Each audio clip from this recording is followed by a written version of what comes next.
எல்லாருக்கும் வணக்கம். என் பேர் வசுந்தரா. என்னோட புக் தி அக்யூஸ்டோட லான்ச்சில் இருக்கும் இன்னைக்கு. நான் என்னோட முதல் ஸ்டோரி ஒரு க்ரைம் த்ரில்லர் இன்னைக்கு ரிலீஸ் ஆயிருக்கு. இன்னைக்கு இல்லை, முன்னாடி ரிலீஸ் ஆயிருக்கு. பட் ஃபிசிக்கல் லான்ச் இன்னைக்கு நடந்திருக்கு with the fantastic Nandini Krishnan ma'am. அவங்களுக்கு டெஃபினட்டாக தெரிஞ்சிருக்கும்னு நினைக்கிறேன். அவங்க வந்து பொன்னியின் செல்வன்லாம் ட்ரான்ஸ்லேட் பண்ணியிருக்காங்க. She's written so many amazing books also. So அவங்க டெஃபினட்டாக அவங்களுக்கு தெரிஞ்சிருக்கும். அண்ட் ஹோப்ஃபுல்லி உங்களுக்கு என்னோட புக் பிடிச்சிருக்கும்னு நினைக்கிறேன். It's a commercial crime thriller. நம்ம சென்னையில் பேஸ்டாக இருக்குது. எனக்கு வந்து சென்னையில் பேஸ்டான க்ரைம் த்ரில்லர் நிறையா இல்லை. ஸோ அதனால் ரொம்ப சந்தோஷமாக இருக்குது என்னோட சிட்டியை பேஸ் பண்ணி ஒரு கதை இருந்ததுனால. அண்ட் ஐ ஹோப் தட் நீங்கள் எல்லோரும் இந்த புக்கை வாங்கி படிப்பீங்கன்னு நினைக்கிறேன். தமிழ் ட்ரான்ஸ்லேஷன் இப்போதைக்கு இல்லை, வந்தாலும் வரலாம். I hope that it comes soon. Book successful ஆச்சுனாக்க டெஃபினட்டாக வரும்னு நினைக்கிறேன்.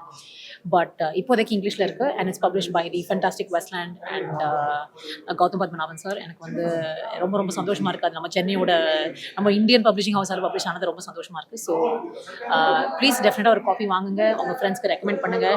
உங்கள் காப்பி உங்கள் ஃப்ரெண்ட்ஸ் கிட்ட கொடுக்காதீங்க. நீங்கள் தனியாக காப்பி வாங்கி கொடுக்குறீங்களா அவங்களை வாங்க சொல்லுங்கள். So please get a copy of the book and I hope you like it. Thank you so much. Thank you. இப்போ வந்து ஃபர்ஸ்ட் புக்கே வந்து பார்த்தீங்கன்னா நீங்கள் ஒரு க்ரைம் ஆமாம்.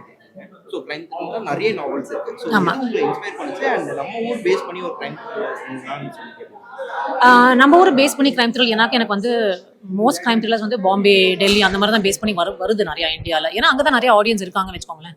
பட் எனக்கு வந்து நான் சென்னை பொண்ணு. நான் சென்னையில் தான் நிறைய வருஷம் இருந்திருக்கேன். ஸோ எனக்கு நம்ம சிட்டியில் பேஸ் பண்ணி எனக்கு வந்து தெரிஞ்ச அளவுக்கு ஒரு க்ரைம் த்ரில்லர் வந்து எனக்கு வேணும்னு ஆசைப்பட்டு இருந்தது எனக்கு. ஸோ நான் வந்து எனக்கு வேணுங்கிறத நானே எழுதிட்டேன். ஸோ பட் க்ரைம் எதுவுமே இன்ஸ்பயர் ஆகலை. நியூஸை பார்த்தா போகிறோமே, டெய்லி ஒரு கொலை நடக்குது. ஸோ நியூஸை பார்த்தா இன்ஸ்பிரேஷன் போகிறோம். But I just wrote based on what I have noticed. நியூஸில் அடிக்கடி என்ன வருது நான் நோட்டீஸ் பண்ணி அதை பற்றி பேஸ் பண்ணி நம்ம ஓன் எக்ஸ்பீரியன்ஸ், ட்ரோலிங், கமெண்ட்ஸ் அதெல்லாம் பற்றி பேஸ் பண்ணி எழுதியிருக்கேன். எழுதும்போது நிறைய விஷயங்கள் மாறி இருக்கலாம். ஆமா, நிறைய டிராஃப்ட் இருக்கும். டெய்லி நியூஸ் பார்க்கறதுனால ஒவ்வொரு மாறி இருக்கும். ஆமா, மாறி இருக்கு. எது நம்ம பார்க்கலாம் அண்ட் கரெக்டா கிளைமாக்ஸ் இதெல்லாம் நம்ம முடிக்கணும் அப்படின்ற அந்த எண்டிங் போர்ஷன் இருக்கு. சோ அதுக்கு எப்படி பிளான் பண்ணீங்க? அத பத்தி எனக்கு ஒரு சின்ன கெட்ட பழக்கம் இருக்கு. அது எந்த மேகசீனை படிச்சாலும் யூஸ்வலாக பேக்லேருந்து தான் ஆரம்பிப்பேன். ஏன்னா சின்ன வயசு பழக்கம். ஏன்னா அங்கே தான் ஹாரோஸ்கோப் எல்லாம் வரும். ஸோ அங்கே தான் பேக்லேருந்து ஆரம்பிப்பேன். எனக்கு வந்து நான் எண்டிங் முதல்ல பிளான் பண்ணிட்டேன். என்ன நடக்க போகுதுன்னு எண்டிங் பிளான் பண்ணிட்டேன். எக்ஸாக்டாக எப்படி நடக்கும்னு பிளான் பண்ணல. ஆனால் இதுதான் நம்ம சொல்ல போகிறோம், இதுதான் நடக்க போகுது எண்டிங்கில். இவங்க அரெஸ்ட் அவங்க இதுவாகும் அப்படி தான் பிளான் பண்ணி வச்சுருந்தேன். ஸோ அங்கேருந்து பேக்காக ஒர்க் பண்ணேன். ஃபர்ஸ்ட் பேஜ் என்னன்னு ஃபர்ஸ்ட் லைன் எழுதி முடிச்சிட்டேன், கடைசியில் எழுதி முடிச்சிட்டேன். நடுவில் வந்து நான் ரெண்டுமே நடுவில் சாண்ட்விச்சை ஃபில் பண்ணுற மாதிரி அது வந்து ஜாம் ப்ரிப்பரேஷன்லாம் ப்ரிப்பேர் பண்ணி அங்கே ஃபில் பண்ணியிருக்கேன் பேசிக்காக. அண்ட் நிறைய புக்ஸ்லேருந்து இன்ஸ்பயர் பண்ணி படங்கள் எடுக்கிறாங்க. ஆமாம். சப்போஸ் நீங்கள் அக்யூஸ்டில் இருந்து எதாவது படங்கள் எடுக்க எனக்கு ஆசை இருக்குது. நான் வந்து தமன்னாக்கு ஒரு காப்பி அனுப்பிச்சு ப்ளீஸ் படிங்க டியர் ஃப்ரெண்ட் அப்படின்னு கொடுத்து அனுப்பிச்சிருக்கேன். எனக்கு வேணுங்கிற ஆக்டர்ஸ்க்கும் காப்பீஸ் அனுப்பிச்சிருக்கேன். ஸோ எனக்கு தெரிஞ்ச ப்ரொடியூசர்ஸ்க்கும் காப்பி அனுப்பிச்சிருக்கேன். பிகாஸ் எனக்கு அவங்க கிட்ட புக்கு போச்சுனாக்க அவங்க சூப்பராக எடுப்பாங்கன்னு எனக்கு ஒரு நம்பிக்கை. அவங்க பண்ண படம் எல்லாமே எனக்கு பிடிச்சிருக்கு. ஸோ அனுப்பியிருக்கேன், பார்க்கலாம். So out of the box கொஞ்சம் கொஷின்ஸ் கேட்கணும். ஸோ கொஞ்ச நாளாக உங்கள் தமிழ் சினிமாவில் மிஸ் பண்ணிட்டு. ஆமாம். ஒன்று, நான் கொஞ்சம் வில்லேஜ் ரோல்ஸ் அவாய்ட் பண்ண ட்ரை பண்ணிட்டு இருக்கேன். அதனால தான் ஹேர் கட்லாம் பண்ணி இது பண்ணிட்டு இருக்கேன். வில்லேஜ் ரோல்ஸ் அவாய்ட் பண்ண ட்ரை பண்ண சொல்ல முடியாது. அந்த பாவமான கஷ்டப்படுற வில்லேஜ் கேரக்டர் அது கொஞ்சம் அவாய்ட் கொஞ்சம் நார்மல் வில்லேஜ் கேரக்டர்ஸ் ஓகே, அது நான் பண்ணுறேன் இப்போவும். ஸோ அது ஒன்று. இன்னொன்று வந்து எனக்கு கங்குவா பண்ணுங்க யாரும் நம்ம மூஞ்சி தெரிய மாட்டேங்குதுன்னு நினைக்கிறேன். பட் கங்குவா பண்ணியது ரீசெண்டாக. I am very proud to be part of the project. So அந்த ப்ராஜெக்ட் வரதுக்காக நான் நிறைய ப்ராஜெக்ட் அவாய்ட் பண்ணிட்டு இது ரிலீஸ் ஆனால் நம்மளுக்கு ஒரு டிஃப்ரெண்ட் இது வரும்னு அதனால கொஞ்சம் வெயிட் பண்ணிட்டு இருந்தேன். பட் இப்போ கொஞ்சம் 2-3 ப்ராஜெக்ட் ரிலீஸ் ஆகிறதுக்கு ரெடியாக இருக்கு. என்னோட கோஆக்டர்ஸ் கூட நிறைய பேர் இங்கே இருக்காங்க. பட் அங்கே எங்கேயும் இருக்காங்க. ஸ்டார்டிங் ஃப்ரம் வட்டாரம், தென்மேற்கு பருவங்காற்று, பேரண்மை அப்படின்னு பார்க்கும்போது உங்களுடைய ஃபிலிமோகிராஃபி எடுத்து பார்க்கும்போதே ரொம்ப செலக்டடாக தான் பண்ணியிருக்கீங்க. வருஷத்துக்கு ஒரு படம், அப்புறம் ஒரு 5 years கேப், அப்புறம் ஒரு படம். ஸோ 1 year கேப் ஆக்சுவலாக மோஸ்டா. பட் ஆமாம், நடுவில் ஒரு 5 years இருந்தது. ஆமாம், நடுவில் வந்து ஆமாம் 5 years கேப் எடுத்திருக்கேன். ஸோ எதனால அந்த கேப் ப்ளஸ் வந்து இங்கே ரொம்ப சாய்ஸியாக இருக்குங்களா? அந்த கேரக்டர்ஸ், அந்த ஸ்டோரி எல்லாமே கொஞ்சம் வந்து பார்த்தீங்கன்னா டெப்த்தாக இருக்கணும்னு ஆசைப்படுறீங்களா? எப்படி? எனக்கு அந்த கேரக்டர் நம்பணும். எனக்கு அந்த கேரக்டர் பண்ணுறதுல எனக்கு நம்பிக்கை இருக்கணும். எனக்கு அது வந்து மெயின் முக்கியமான விஷயம். இன்னொன்று வந்து நம்ம ரத்னா கேஃபே போயிட்டு நம்ம பீட்சா வேணும்னு சொல்ல முடியாது. எனக்கு வரதுலேருந்து தான் என்னால் சூஸ் பண்ண முடியும். எனக்கு வரதுலேருந்து நான் நல்லதாக எது பிடிச்சிருக்கோ அதை சூஸ் பண்ணியிருக்கேன். சில சமயம் எனக்கு எது பிடிக்காத மாதிரி நிறைய இருந்ததுன்னா சூஸ் பண்ண மாட்டேன். அதுக்கு வந்து பண்ணாமல் இருக்கலாம். திட்டிடுவாங்க பப்ளிக், வேண்டாம் மீம்ஸ் ஆக்கிடுவாங்க, வேணாம் பம்பு வேணாம் நம்மளுக்கு, அதனால பண்ணல. Okay ma'am. அண்ட் வந்து பார்த்தீங்கன்னா டக்குன்னு உங்களை பார்த்தாலே எங்களுக்கு பேராண்மை தான் ஞாபகம் வரும். ஸோ அந்த 5 கேர்ள்ஸ் பண்ண சேட்டை இருக்குல்ல, அது பயங்கரமா ஒர்க் அவுட் ஆச்சு. So, இன்னும் கான்டாக்ட்ல இருக்குங்களா? அது அன்ஷிகா கிட்ட அவங்க இதெல்லாம் பேசி ஆனஸ்டாக சொல்லணும்னாக்க நான் ஜனாசரோட மட்டும் தான் காண்டாக்டில் இருந்தேன். அதுக்கப்புறம் யாரோடையும் காண்டாக்டில் இல்லை. ஜெயமரி சார் பார்க்கலாங்க, என் புக்கை வாங்கி படிங்க please, thank you very much. But வேறு யாரோடையும் நான் பிஹைண்ட் த சீன்ஸ் டிபியோட டச்சில் இருக்கேன், ஆர்ட் டிபார்ட்மெண்ட்டோட டச்சில் இருக்கேன், ஃபைட் மாஸ்டர் அவங்களோட டச்சில் இருக்கேன். பட் கோ ஆர்டிஸ்ட் வந்து நிறைய பேரோட டச்சில் இல்லை. வந்து எல்லாரும் வந்து வருஷத்துக்கு நம்பர் மாற்றி, நானும் தான் நம்பர் மாற்றின வருஷத்துக்கு ஒரு தடவை. So it's real hard to keep in touch with people. But they're all fantastic actors. I'm hoping they're all doing well. ஃபைனலா நெக்ஸ்ட் வசுந்தரா அவங்க கிட்ட இருந்து இன்னொரு புக் எதிர்பார்க்கலாமா இல்ல ஒரு படம் எதிர்பார்க்கலாமா? இந்த புக்கு தயவு செஞ்சு ஹிட் ஆக்கிடுங்க. ஹிட் ஆக்கினீங்கன்னா அடுத்த புக் டெஃபினட்டாக வந்துரும்னு நினைக்கிறேன். படம் டெஃபினட்டாக நிறையா வருது. இப்போது 2 OTTல பண்ணிகிட்டு இருக்கேன் இப்போது. அண்ட் கொஞ்சம் ஒரு 2 படமும் பண்ணியிருக்கேன் ரீசெண்டாக. இப்போது ஷூட்டிங் இன்னொன்று ஆரம்பிக்க போகுது. So I hope that they will release soon and you will see them. Thank you so much. அது நீங்கள் அங்கே இருக்கிற பப்ளிஷர் அவரை போய் கேளுங்க, எனக்கு தெரியாது. புக்கு ஹிட் ஆச்சுன்னா, ஏன்னா பிரதிலிபி இன்னொரு பப்ளிஷிங் ஹவுஸ், ரெண்டுமே பார்ட்னர்ஸ் தான் அவங்க. எஸ்லான் அண்ட் பிரதிலிபி பார்ட்னர்ஸ். அவங்க வந்து இந்தியன் லாங்குவேஜை தான் மோஸ்ட்டாக பண்ணுவாங்க. ஸோ அவங்க வந்து I think maybe there is a chance, because அதனால சான்ஸ் இருக்குன்னு நினைக்கிறேன். பட் எனக்கு தெரிஞ்சு எங்ககிட்ட அதை பற்றி இது பேசலை வரைக்கும். இருந்தால் நல்லாயிருக்கும். நீங்களாம் டிமாண்ட் பண்ணுங்கள். அதுக்கு நீங்கள் டிமாண்ட் பண்ணால் நீங்கள் புக்கு வாங்கணும். எஸ், அதான். That is only way. எல்லாரும் தியேட்டர் போய் பாருங்கன்னு சொல்கிற மாதிரி நானும் புக்கு வாங்கன்னு சொல்லியிருக்கேன். Thank you very much. Thank you. Hi ma'am. Hello ma'am, நிறைய புக்ஸ் ஒர்க் பண்ணிருக்கீங்க. ஸோ வசுந்தரா அவங்க கூட சேர்ந்து பண்ணிருக்கீங்க, எப்படி இருக்கு? இல்லை, ஆக்சுவலாக நான் ஒர்க் பண்ணல, நான் இதை படித்தேன்.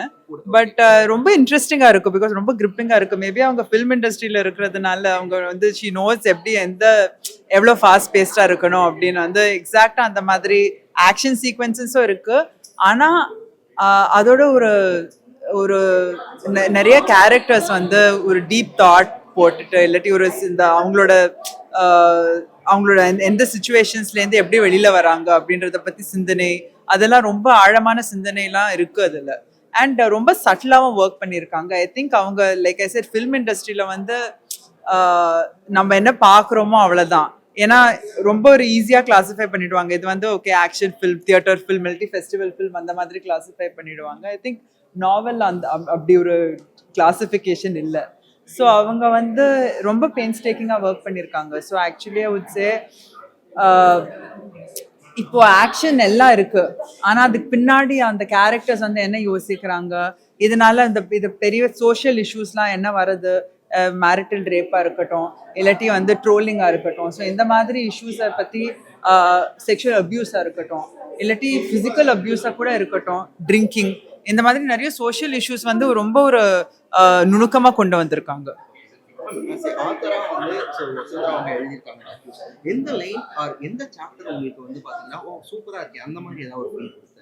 I think through out the book எனக்கு ரொம்ப பிடிச்சிருந்தது. பிகாஸ் அவங்க என்னன்னா, இது ஒரு பெரிய புக், ஒரு 400 பக்கம். ஸோ அந்த புக்ல வந்து முதல்லேருந்து அது வரைக்கும் ஒரு டிராவல் பண்றதுக்கு ஒரு எனர்ஜி வேணும். அதுல ஒவ்வொரு எண்டும் இப்போ நீங்க வந்து ஒரு சீரீஸ் எடுத்துட்டா, ஒரு 8 சீசன் ஓடுறது ஒரு சீரீஸ்னா, அது பிகினிங் டு எண்ட் வந்து அப்படியே இன்ட்ரெஸ்ட் மெயின்டைன் பண்ணிட்டு போனோம் இல்லையா. ஸோ அதான் ரொம்ப சேலஞ்சிங்காக இருந்திருக்கும் அவங்களுக்கு. அதை அவங்க ரொம்ப சக்ஸஸ்ஃபுல்லாக பண்ணியிருக்காங்க.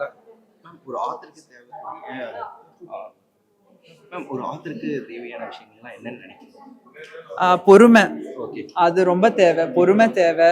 அண்ட் மற்றவங்களோட கண்ணோட்டத்திலேருந்து சிந்திக்கிற அந்த ஒரு யூனோ அந்த தட் அபிலிட்டி, அது ரொம்ப முக்கியம். ஸோ அதுவும் தேவை. அப்புறம் அதுலேயும் ஒப்சஸ் ஆகிடக்கூடாது. அங்கேருந்து வெளியே வந்துட்டு இப்போ அவங்களோட கண்ணோட்டம் இப்படி இருக்கு, ஆனால் உலகத்தோட கண்ணோட்டம் எப்படி இருக்கும் அந்த மாதிரியும் யோசிக்க தெரியணும். ரொம்ப அட்டாச்சாக ஆகக்கூடாது. ஐயோ எனக்கு இந்த கேரக்டர் ரொம்ப பிடிச்சிருக்கு, ஆனால் அவங்களுக்கு வந்து ஏதாவது கெட்டதாக நடந்துடக்கூடாது, அந்த மாதிரியும் இருக்கக்கூடாது. So I think being an author is a very difficult job. Ponniyin Selvan ஒரு 5 வால்யூம் இருக்கு, ஒரு 1500, more than 1500. ஐ திங்க் எவ்வளோ ஐ திங்க் ஒரு 400 chapter almost Ponniyin Selvan.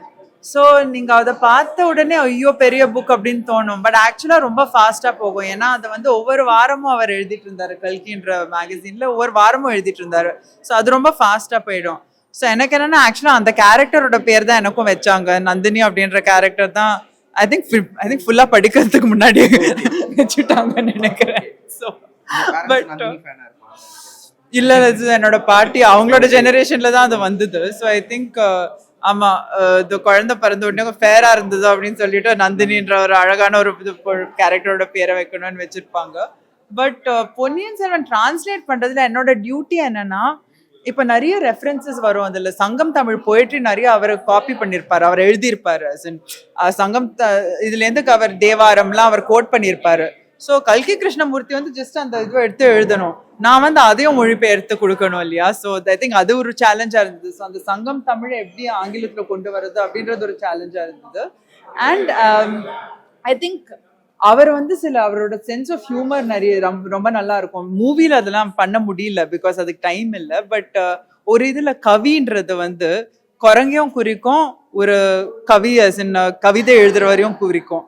So அதுல நந்தினியும் வந்தியத்தேவனும் மீட் பண்ணும் போது அப்படி ஒரு எக்ஸ்சேஞ்ச் நடக்கும். வந்து ஓ நீங்க ஒரு கவி என்று எனக்கு தெரியவில்லை அப்படின்னு நந்தினி சொல்லுவாங்க. ஸோ வந்தியத்தேவன் ஐயோ இது வரைக்கும் யாரையும் என்ன குரங்குன்னு கூப்பிட்டது இல்லை, ஆனா நீங்க கூப்பிட்டா பரவாயில்ல, அவங்க எப்போ குரங்குன்னு கூப்பிட்டேன் கவின்னு சொன்னீங்களே அப்படின்னு சொல்லுவாரு. இப்போ ஆங்கிலத்துல இதை கொண்டு வரணும் இல்லையா. ஸோ அதுக்கு ஒரு நோட்ஸ் மாதிரி ஒரு எண்ட் நோட்ஸ் இல்லாட்டி அதுலயே நான் எழுதியிருப்பேன், oh you must be a kavi as well அப்படின்னு. ஸோ அதுல கொஞ்சம் தமிழ் கலந்து எழுதியிருக்கேன்.